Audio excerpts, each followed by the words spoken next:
Assalamualaikum warahmatullahi wabarakatuh. Alhamdulillahirabbil alamin alladzi anzala sakinata fi qulubil mu'minin yazdadu imanan ma'a imanihim.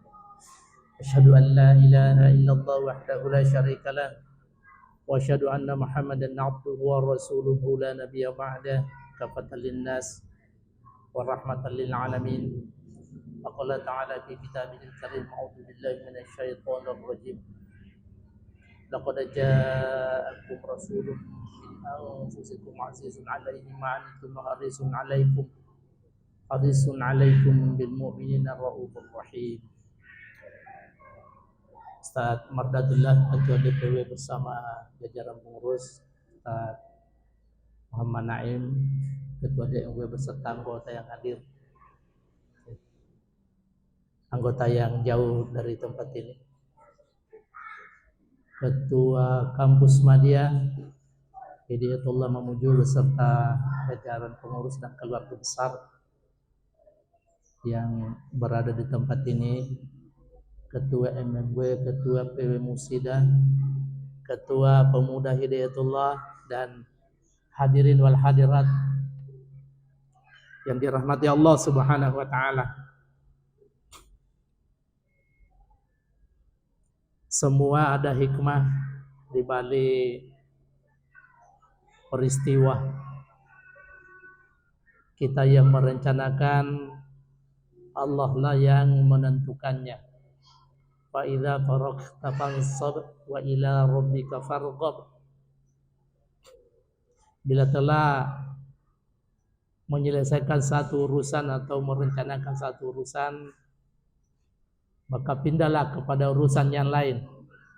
Wa ila rabbika farghab. Adapun hasilnya itu semata harus kembali kepada Allah Subhanahu wa taala. Bapak-bapak, ibu-ibu yang saya hormati, sejak kemarin mau langsung ke Polewali, ditunda, mau berangkat tadi subuh. Ternyata ada silaturahim yang harus dilakukan di Mamuju. Siang ini mau berangkat lagi, tiba-tiba agak demam. Alhamdulillah sudah diurut tadi. Tukang pijat profesional, betul-betul sempurna itu bagi saya tadi pijatnya itu. Saya rekomendasikan kalau ketua DPW dan ketua DMB mau dipijat, panggil saja itu, supaya lebih segar dan lebih berstamina mengurus keluarga dan mengurus dakwah. Ya, ketua yayasan juga dan sekretaris juga perlu dipijat-pijat. Baik.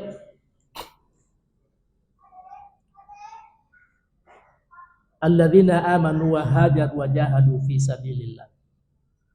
Jadi ada 3 komitmen yang tidak terpisahkan dalam keislaman kita.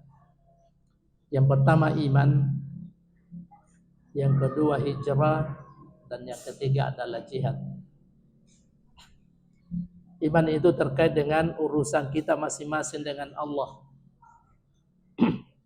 Inilah yang diajarkan pertama kali Allah Subhanahu wa taala kepada nabinya melalui wahyu pertama yang turun. Iqra, baca, bismi rabbik, dengan kesadaran bahwa ada Allah, ada Tuhan, alladzi khalaq.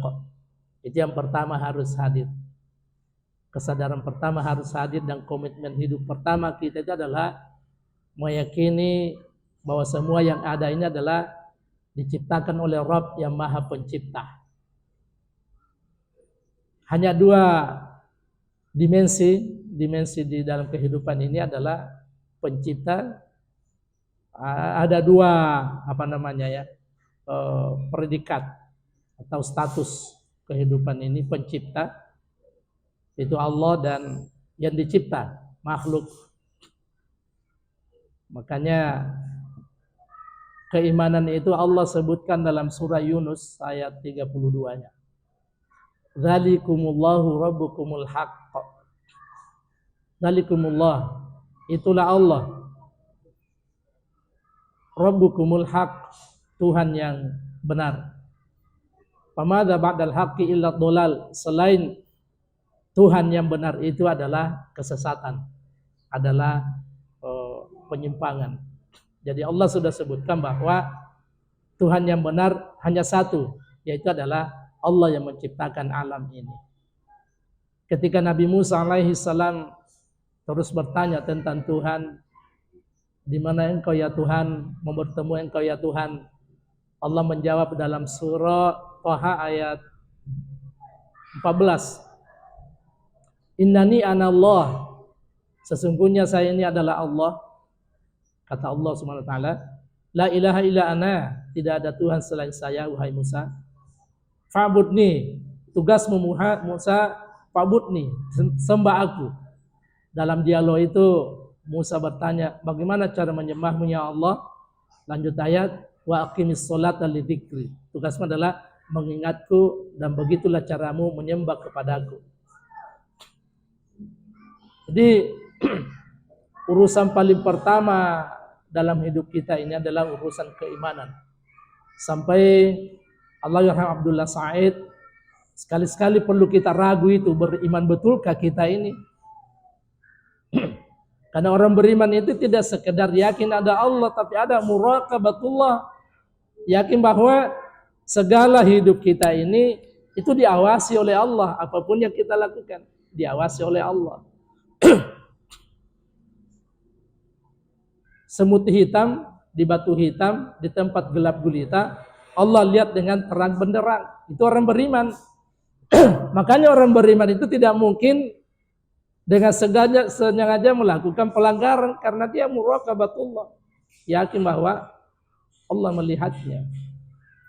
Makanya hadis terkait dengan hijrah yang kita mau bahas ini adalah al-muhajiru man hajara nahallahu an. Hijrah itu adalah orang yang meninggalkan sesuatu yang dilarang oleh Allah. Karena kalau dia beriman, insya Allah dia akan meninggalkan sesuatu yang dilarang oleh Allah Subhanahu wa ta'ala. Bayangkan ibu-ibu, bapak-bapak yang saya hormati, tentang iman ini 13 tahun Nabi di Makkah. 13 tahun Nabi di Makkah itu sebagian besar itu hanya berbicara tentang iman. Belum ada ayat-ayat fikih yang turun di Makkah. Tidak ada ayat fikih turun di Makkah yang mengatur tentang hal-hal teknis kehidupan. Semuanya terkait dengan iman dan terkait dengan spiritual. Panjangnya itu proses keberimanan. Dulu saya menyampaikan ayatnya singkat sekali, perintah beriman, tapi prakteknya lama.